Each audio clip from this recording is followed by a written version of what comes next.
Hello, my friends. Hello, my RF and microwave design engineers. Welcome back.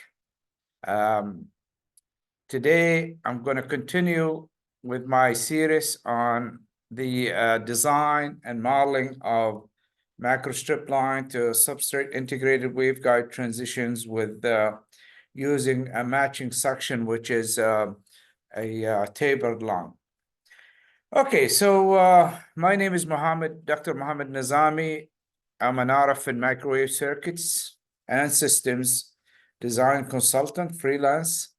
Um, I work and operate out of this city here, this ancient Roman city in Jordan, and what's today is Jordan. Of course, back then it was all the Roman Empire. But you can reach me if you have any work that you need to offload your in-house designers, or if you don't have expertise in-house for RF circuits. I design RF circuits from DC to 35 gigahertz. I work with you remotely and come in on site in critical times. Um, I design from concept. You give me the concept, you give me the specifications, and I realize your ideas and in boards with the components that you can buy off the shelf from Mauser, DigiKey, or components that are not based on American manufactured components, like from China and Korea and India. I have clients in Europe, United States, Saudi Arabia, Singapore, and a few other countries. I am also um, directing a few PhD and master degree students in around the world. Some in the US, some in India, and some in the Middle East. Okay, so today, like I said, this is the third part and probably the last, or maybe there's one more, I don't know, but let's just say that for right now that this might be the last video in this series. As you know, if you haven't watched the other parts, please go ahead and visit my YouTube channel. And in my YouTube channel, you will find there's a lot of videos in there on the design and modeling of RF and microwave systems and circuits. You can visit them and enjoy reading them and share them and subscribe to the channel, please. I would appreciate it. But in particular, I have a playlist of, right now we got 1, 2, 3, 4, 5. We got 5 videos. So today is going to be the 6th video on substrate integrated waveguides. Okay, these are planar waveguides that are implemented in these printed circuit boards. Okay, so I have covered already 2 parts, 1 part and 2 part, the second part, on the concept of design and modeling of microstrip line to substrate integrated waveguide transition matching sections using tapered and non-tapered techniques, tapered line techniques. So today, let's get started. I've got some illustrations that we're going to do today. We've got the substrate integrated waveguide that I designed early at the beginning, where the performance of this was basically this, where the cutoff frequency is 8 gigahertz. This is for X band. And the impedance for the input impedance for the substrate integrated waveguide is 22 ohms. And we have shown last time the performance of this, okay? So as far as E field, you can see that the E field, it really represents a pure TE10 mode, just like a waveguide, even though it's a planar with the height, the B dimension is only the height of the substrate. Okay, so today what we're going to do is I'm going to talk about how do you take a substrate integrated waveguide section, okay, which is in this case, that's this here, okay? And then if you have a microstrip line, how do you match this to this? As you know, this is TE 10 mode, and this is TEQ, this is a hybrid mode. or quasi TE mode. How do you match them? And we're going to match them with a small section of transmission line, either tapered, like we're going to see shortly, like, let's see here, like this one here, or non-tapered. Okay, so what basically I'm going to do is I'm going to show you how you can take a taper section in here that will match this substrate integrated waveguide to the. And why we do this is because, as you know, eventually when you're designing components, passive components or active components using substrate integrated waveguide, you really have to get back to microstrip so that you can connect to the outside world. Okay, and that's why we really and a lot of times do this. Another use of this is because when you're designing substrate integrated waveguide, eventually you're going to have to go out and go into a mimic chip or another passive component that is designed in printed circuit techniques, and so therefore you still need to go back and use a transition back to microstrip. Okay, so let's put some theoretical background on this.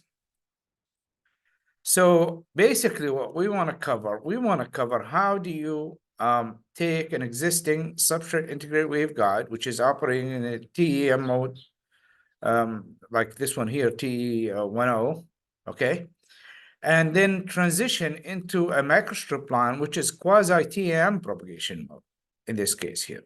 And we do that with a piece of transmission line that gradually takes the width of the input line and gradually diverges, starts to widen out until you get to a point where it connects to the substrate integrated waveguide. And it does that in a manner where the length of this is actually multiple quarter wavelengths, and we're going to show you that technique in a minute. Okay, so this is really a single section transformer, but it's tapered. Okay, so what we need to do is we need to find this width here. Okay, this width here, this is critical dimension that basically controls the insertion loss and return loss of the input to this system in here. Okay, so the idea is how do we design this taper line so that, and of course, back in the last session, one of the things that I did cover, which is in here, collaboration is key for team success. Is completely this. There's this part here, part 2, that I covered here. I did cover the taper line designs, and you can go back to this where we did some design exercises using discrete step multi-section transformers, quarter wave transformers, and then we went into the Klopstein and the exponential and other form of taper lines, as you can see. Please refer back to this here so that you can let's see that you can see the okay, let's go. Okay, so refer to this so you can actually watch know more about the design of the taper line itself.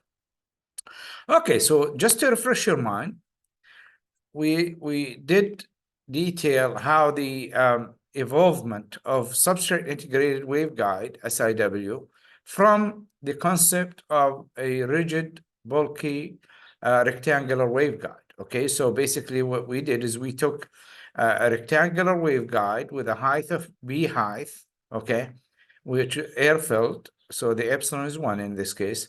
And then we converted to an intermediate step, which is implement this as a dielectric-filled waveguide, with the height being the height of the substrate, just because this B does not really play any role into the generating the mode, enabling the mode of TE10. As you know, MN is 10, so the 0 multiplies with this dimension, so therefore this dimension is irrelevant. The mode will propagate.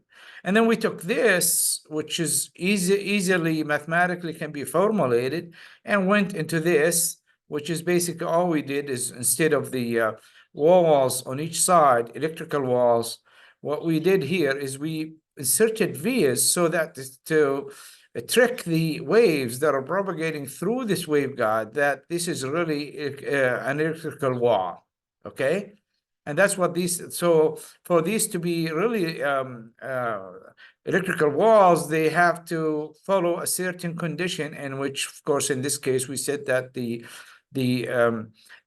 diameter of these vias has to be less than 20% of the wavelength propagating in this medium, okay? And then the spacing between them has to be at least, okay, twice the diameter on here. So that's just for manufacturing. And then we came up with some formulas where we know that the width of this guide here, the SIW guide width, is basically going to be this A here, okay, which you would need if you were doing a waveguide, because this is essentially, we want to implement this into this. So this dimension here, we add to it this ratio here, okay? And with that, this substrate integrated waveguide will be exact replica of this, okay? And we did that, of course, last time. I did this to this X-band waveguide that was implemented here, and the parameters that were done in here is that the distance between the vias was 12 millimeters. Okay, so it's right now it's 15 millimeters, but there is a 1 millimeter clearance on each side, so it's 13 millimeter length. Okay. That's the width of this, okay? And that's what's in this formula here, okay? That's this AS here, which is AS is dimension from center to center of the electrical walls on this. Okay, and then we said, of course, we can refer back to some of the publications on this waveguide structure. We know that the electrical wavelength is defined by this formula here, and the impedance of the waveguide is basically the ZTE, which is the guide wave impedance multiplied by this factor in here, which depends on the AS, which is this distance in here, and then the height of the substrate. And of course, the ZTE itself is nothing but this number here, where you got the nu, which is the free space impedance, 377, and we've got the ratio of lambda G to lambda, which is really, this is nothing but the 1 over the square root of epsilon r, which is the substrate permittivity, and that's therefore we can modify this, so that's mu over epsilon time epsilon r. Okay, now. And of course, when we do this, HFSS, like I said in here, this is this. What happens is the impedance in here was in the low impedance, usually these somewhere between 15 to 25 ohms, okay? So we have this now. How am I going to get into this? We're using a microstrip line where I can connect an edge SMA connector or an edge N type or an edge millimeter connector, okay? So the impedance, like I said, you can plot it as 22 ohm.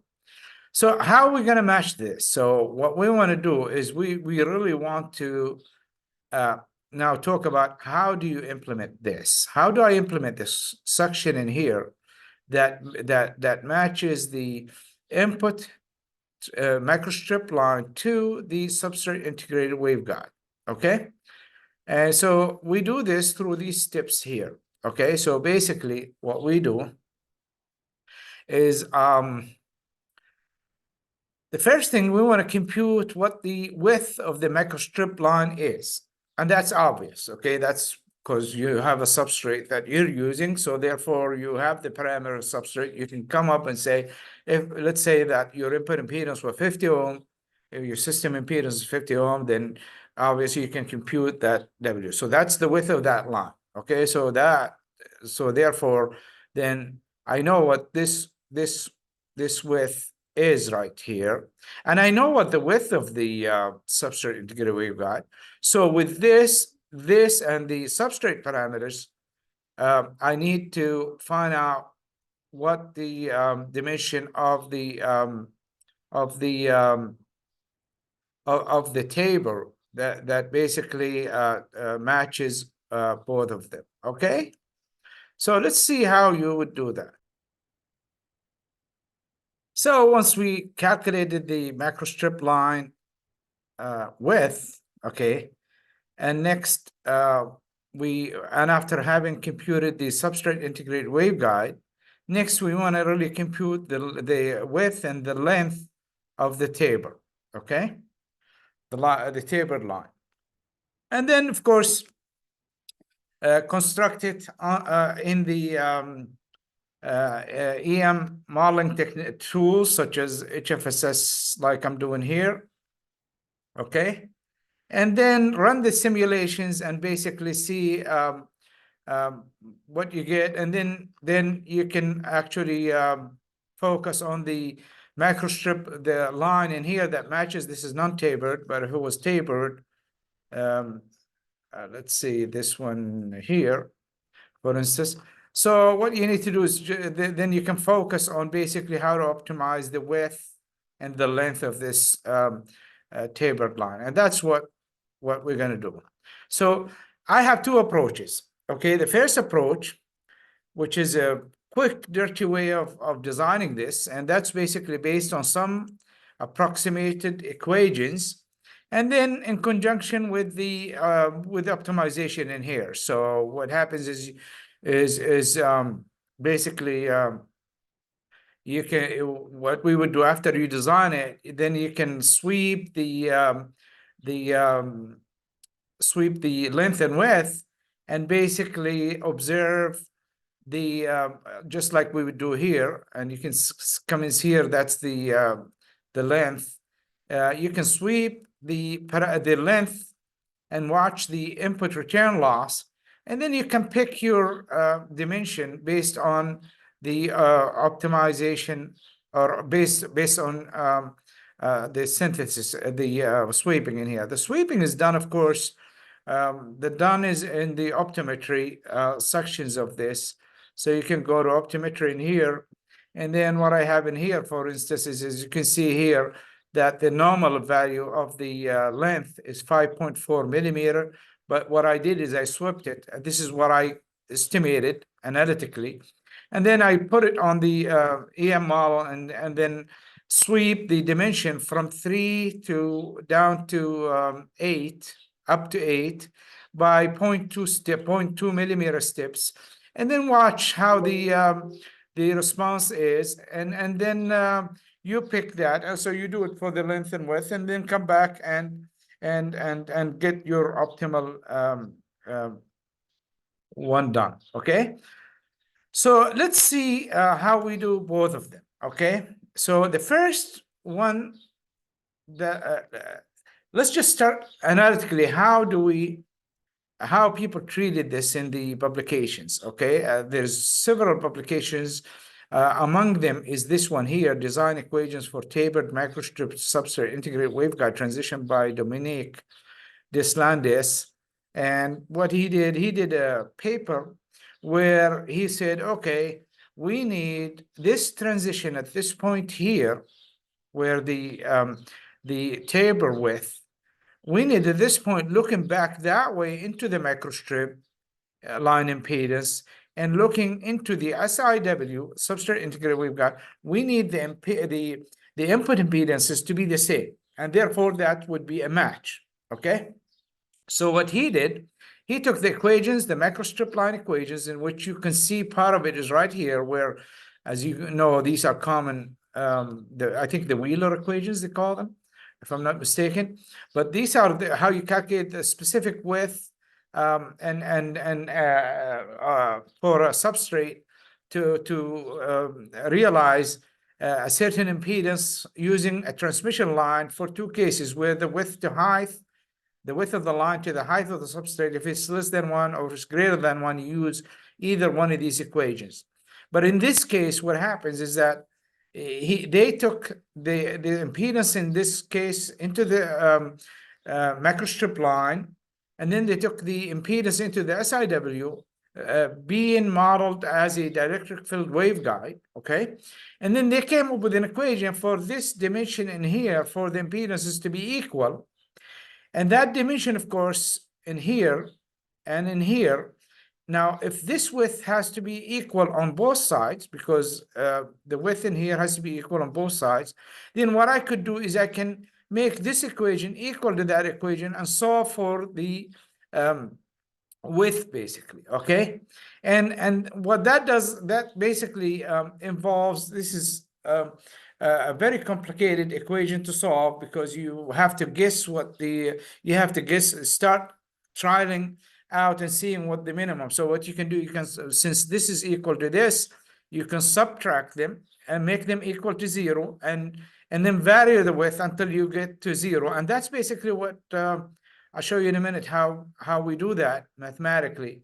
That's basically, so these two equations, okay, you solve them for a specific vector length of the, you sweep them as a function of the width, okay? And then what happens is when both of them are equal, that's exactly is your optimal width of the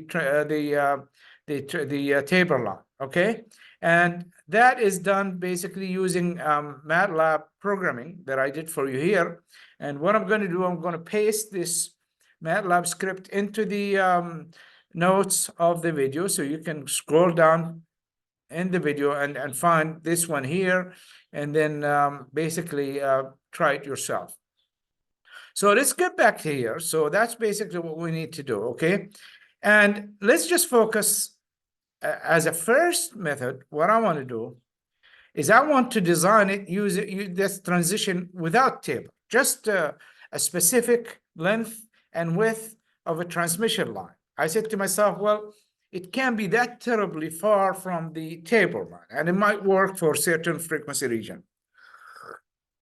And it is easier to solve mathematically without doing any computer programming. So what I did, by the way, the paper, this paper that I talked about, that's basically this paper here, where they take this and model it, and they come up with these equations. And so you can refer back to it. This is the paper, okay? So what I'm going to do is let's look at one portion of this, which is just this section in here.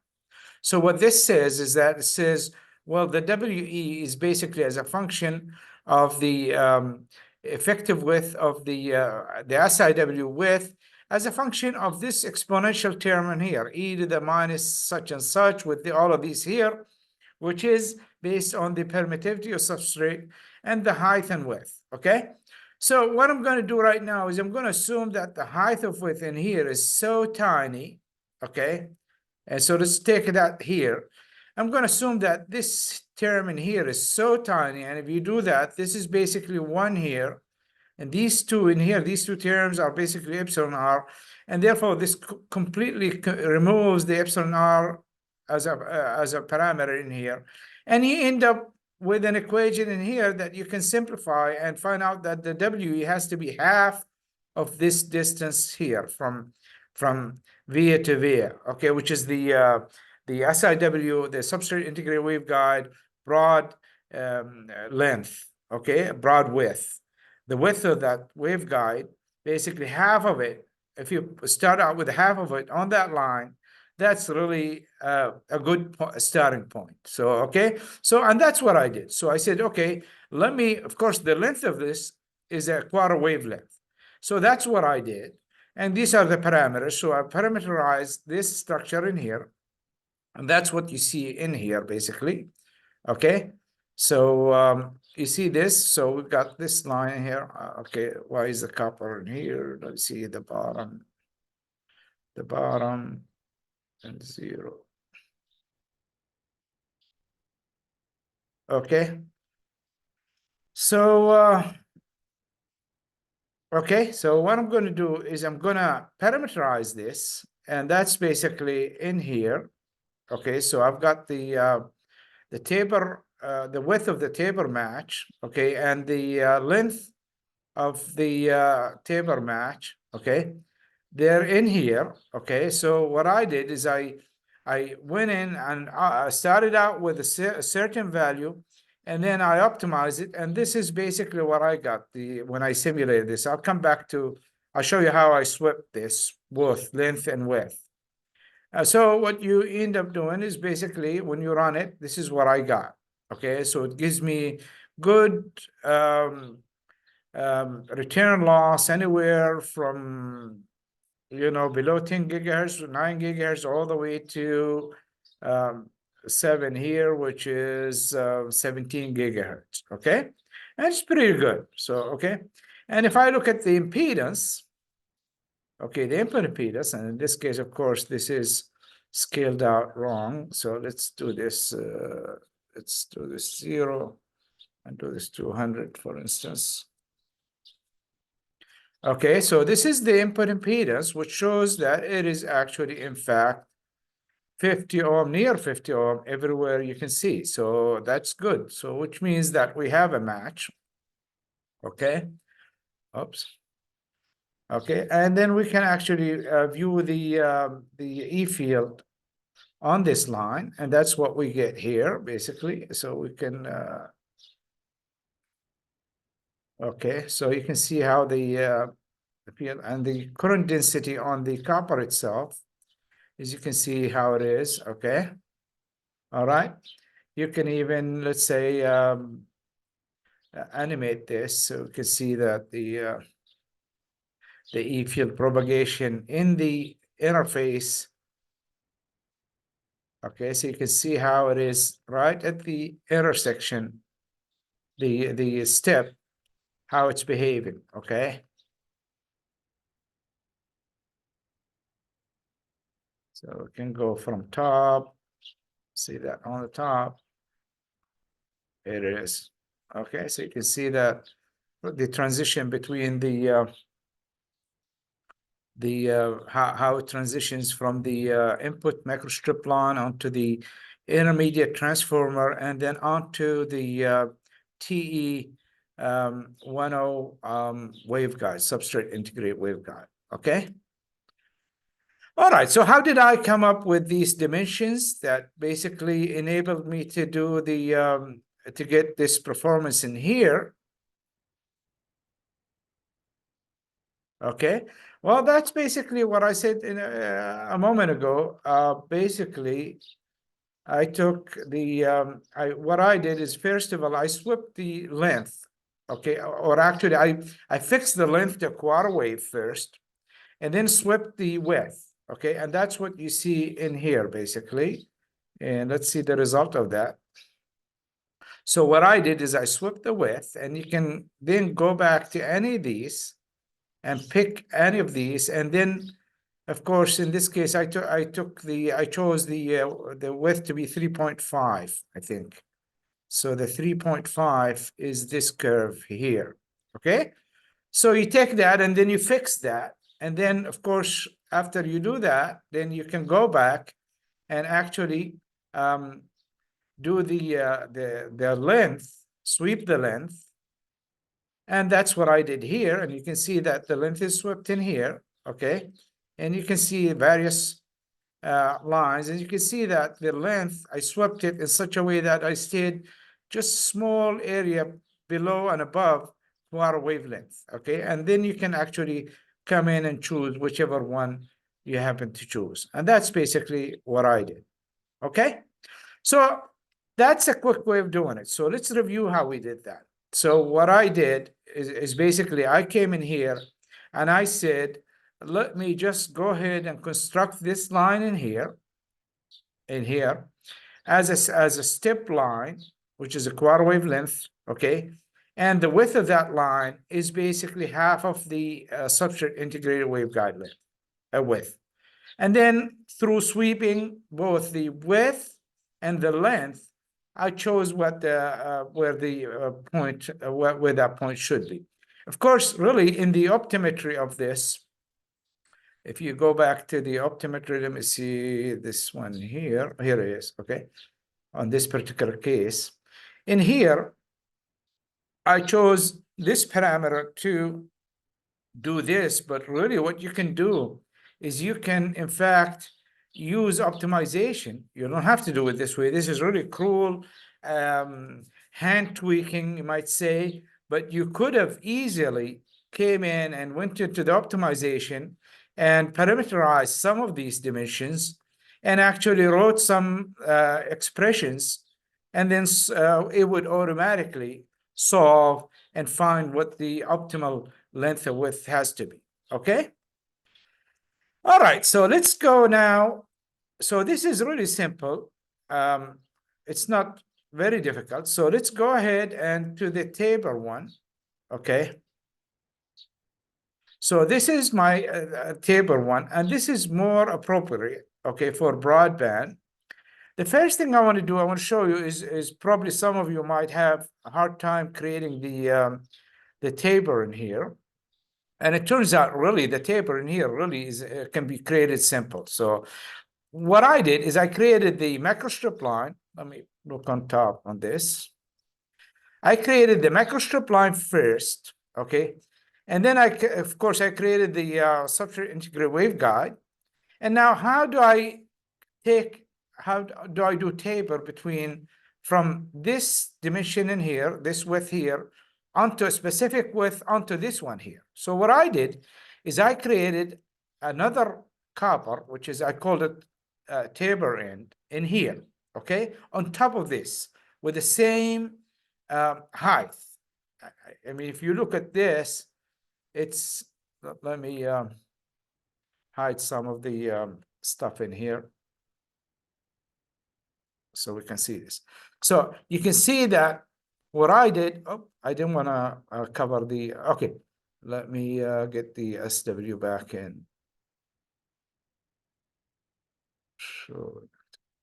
Okay, so what I did is I created an overlap piece of copper that has a width that I wanted to control the width of the taper that is happening from this line to this. And of course, there is a setting in which HFSS, you can have it avoid actually not give you an error and crash when you have two solids together. So this solid and this solid, the EM, basically you mesh it completely together.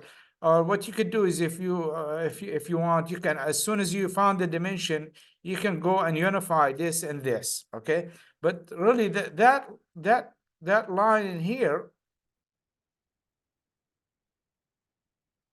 that you can see here, that end in here, this guy here, is the same as the height of this one here. Same exact height of the conductor, okay? And then, of course, how you do that, I'll show you in a minute how you do that. And then what I did, of course, the length of this, I started out with a quarter wavelength. But the width, how do we find the width? Well, the width, I found it, the width that is this dimension in here, the width of this here, from here to here, which is this width. What I did is I found it from this equation in here, okay? And these two equations in here, like I said, they are already explained in this paper in here, which I gave you this here. And then he refers back to other papers as well. But you can refer to this.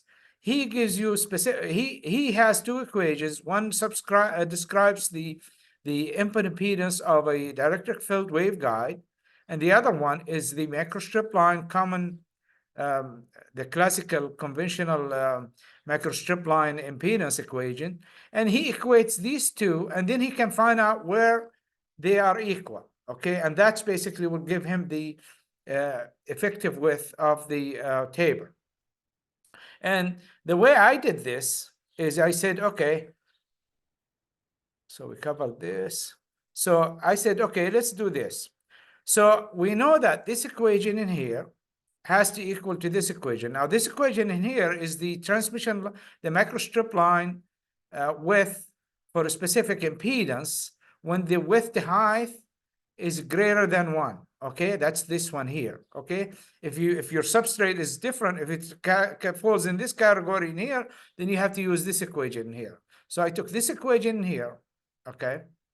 And I said, well, let me do this. If this is here equal to this, now how do you solve for W?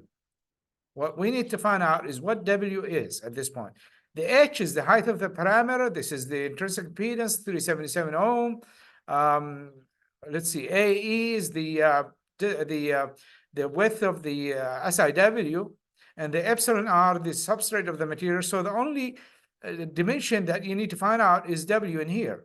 So what you could do is you can plot this in MATLAB for a specific range of W, and then a specific range of W in here for this one here, and then plot them, both of them. And what happens is that when they are at the point where they are equal, put a marker, and that should give you exactly what the width is. And in this case, it's 4 millimeter. That's for a height of 0.8 millimeter substrate with Duroy 2.2, and the SIW width is 13 millimeter. So, so of course you plot, the plot of this here is this, and you can see that exponentially decays, and that's what this here, and this represents really a true waveguide. It's the SIW input impedance, okay? Where this one here, you can see it's almost a constant because it doesn't vary, okay? And that's basically the microstrip line.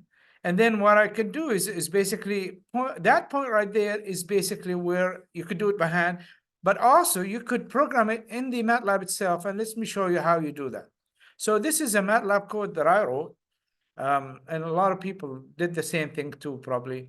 And down below, you can check my comments. You will see this script in here pasted in there so you can use it. So I came in here and I started with the speed of light defined, and then I defined the waveguide that I'm using, okay? And then I define the substrate, and the frequency is 10 gigahertz, okay? And then I do computations to find what the SIW and the via diameter, via distances, the pitch distances on the SIW. So I get these parameters, I get the quarter wave length into the substrate, okay? I get the cutoff frequency. And then underneath is these two equations in here. So what I did is I defined a vector, which is the width, and that's what I need to do is sweep the width at a range in both of these equations and plot them and see what I get, okay? So I swept the width from 1 micron all the way, or this is 0.1 micron, all the way to 10 millimeter, okay? With the steps of 0.1 millimeter. And then I solve these two equations, this equation and this equation, and plotted them basically. And that's what I do here.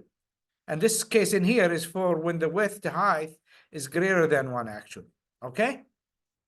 And that's basically what I did. And then what happens is I get this plot in here for these parameters, and then I put the marker in here and find out what that W is.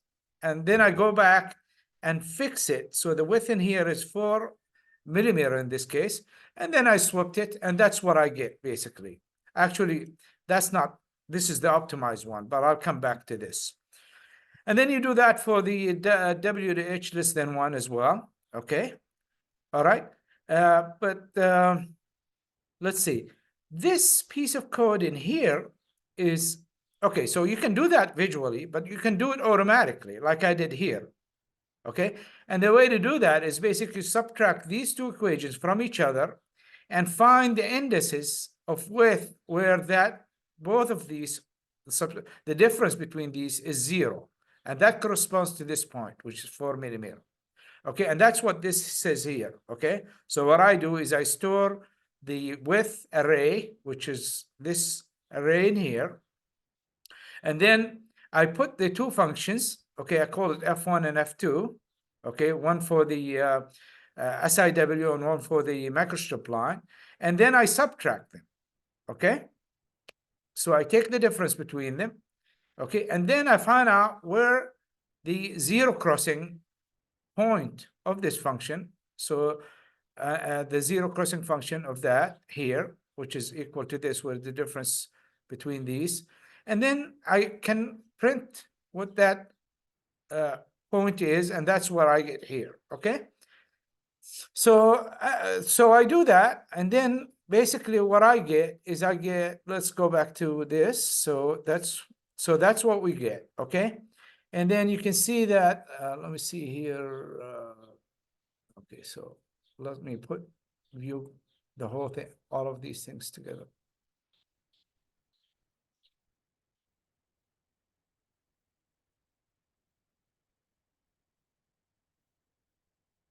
Okay, so, and that's what I get, okay? This here is really optimized, but that's the good starting point. So that good starting point is that gives you the width in here based on this, where this is, that point, okay?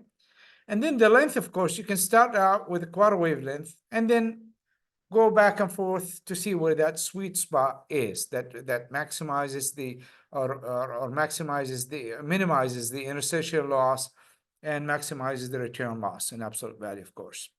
Okay, so and that's what we get. Let's look at the response in here.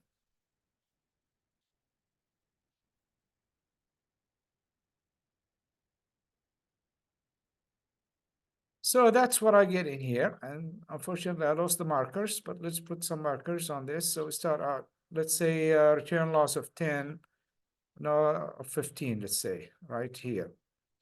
And we can go all the way to here, okay? And that's what you get, basically. Insertion loss, of course. Let's put that here. Let's put that in there. And that's what we get. Okay?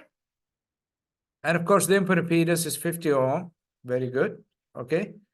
And the output impedance is still SIW. So we're still on the other side, is this value here. Of course, what we really need to do, we need to, you can, once you're done with this, you can go back and see this here. What you could do is you could copy this whole thing in here, all of these, and paste it, rotate it 180 degree to the other side, and then you can have actually microstrip to microstrip where the transition now SIW to transition to MSL is in the middle, and you can divide by 2 for insertion loss if you want.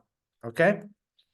Let's look at the electromagnetic field in the substrate, or let's look at the current first.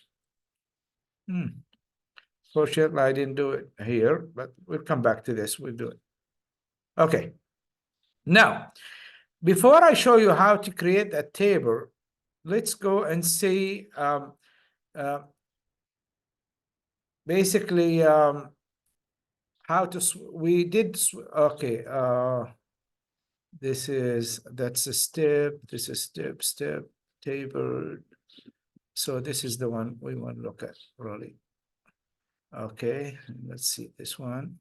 Okay, so we do have the markers. Okay, so let's look at how basically the sweeping of that parameter was done, of the table parameter. So let's do the length. I did that here, and we can look at that. That's basically this here with this, the length of this is being swept, okay? And that's through this optometrics in here, and that's what we do here. So you can see here that I swept that between this range at this steps, okay? And you can, when you do that, you can go back and find whichever one that the most appropriate one that you can find. And really what I did is I avoided these because any tight tolerance would shift the whole response. So you might want to stay with something like this here, for instance. This here, okay? You might want to start out with something. Let me, let's highlight this so we can see which one it is. Okay, so you can really stick to one like this where it has a really flat bottom so that any shift that happens, it doesn't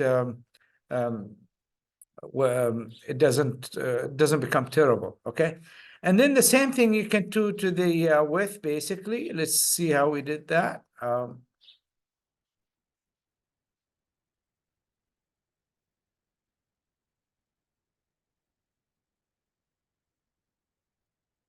And that's done here for the width as well. We get this, and again, we can pick something like this, of course, and then end up with take these parameters and plug them back into that first one, which was, let's see, this is the transition table. Okay, so that's really this one here. Okay.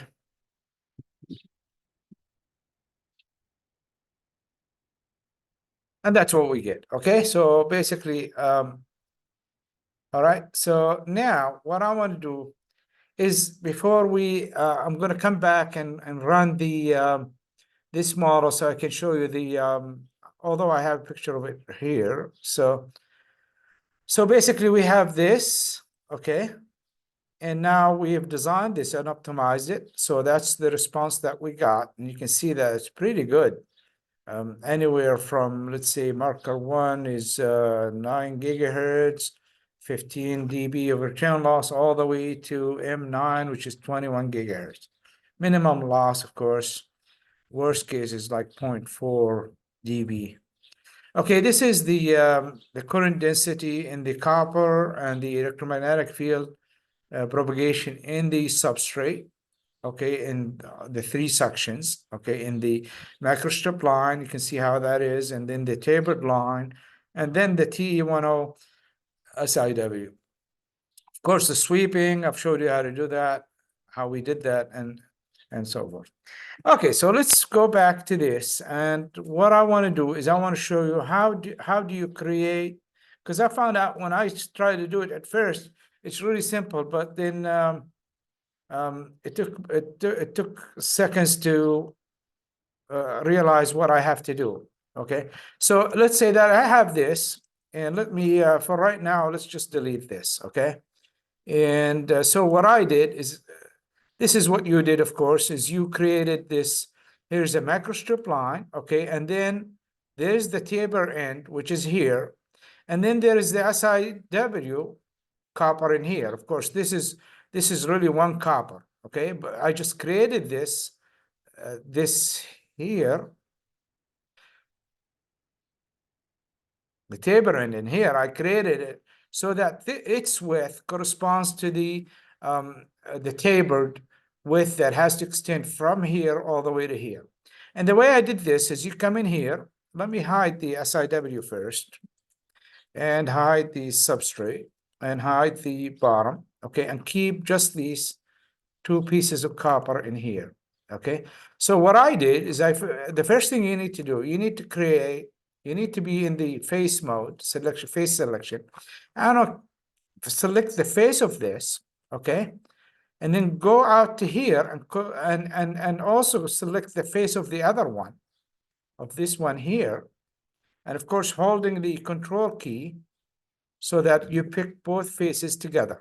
Okay, so what I have right now is I picked the face in here and the face in there, and what I want to do is I want to go and create some objects out of this. So I go this one, surface, and create objects, and what it does, it creates objects, assign them sheets.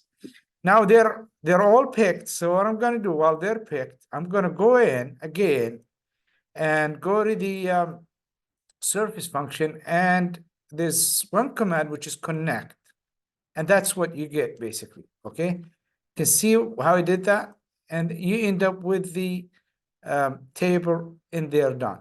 Okay, so if I undo this command, you can see what it does. Okay, is I pick the face of this copper microstrip line in here, and the face of this fictitious line that I created here, okay, and then basically use the command to extend the face from here to here together, and that gives me a linear transformation, and which is the tapered line linear function. Of course, now, like I showed in the second part of the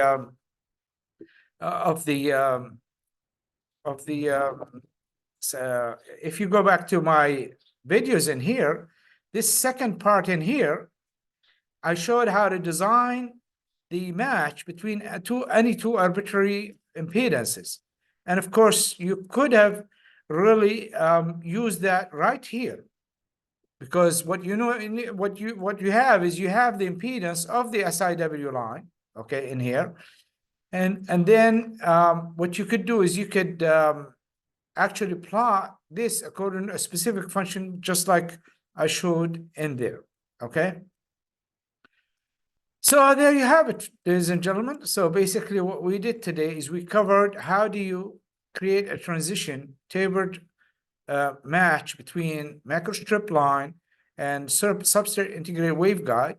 So the first thing I did is I went into the and found out some equations that people have derived for the input impedance of the SIW and the taper line. And then, of course, those are numerically solved to find some starting point. So what I did is first time I said, let's ignore all of that. As a practicing engineer, I want to just go ahead and I have my simulator. I can fall on that without a lot of mathematics. So I said, let's reduce the complexity of this equation here so that I fall into a condition where the width of the taper has to be half of the width of the SIW waveguide. So I put that in there. And then the length, of course, is a quarter wavelength. I put that in there and then started sweeping basically both the width and length until I derived dimensions which are as good as this, okay? And then I said, okay, well, we can still utilize the equations that these people have derived, which is this equation for the microstrip line has to be equal to this equation, which represents the substrate integral waveguide impedances. These two impedances has to equal at this interface point in here for a full match. And then when we do that, that means you can take this, subtract from this, and wherever that zero crossing, that corresponds to the width. Of course, you sweep the width to a specific region. And I did that in MATLAB. I wrote a MATLAB code that does that. And so you plot both of them, and you can come in with a marker and find where that point is, or you can utilize the zero crossing function built into MATLAB to find out where that index is of the zero crossing point, which corresponds to the optimal width of the taper, okay? And then you can come in and, of course, sweep them both, and then find out, get back and plug the equations in here, and get the optimal case in here. And the E field is shown in here and so forth. So let me go back, and then let's select everything and view everything, put everything in view back. Okay, so this is our design in here. Let me hide the radiation box. Okay, so what I want to do right now is I want to get the substrate in here, and I'm going to plot the E field for that. Okay, so I'm going to plot and then the E field for that, and let's do it at 15 gigahertz, for instance. Okay, so let's see if this is done.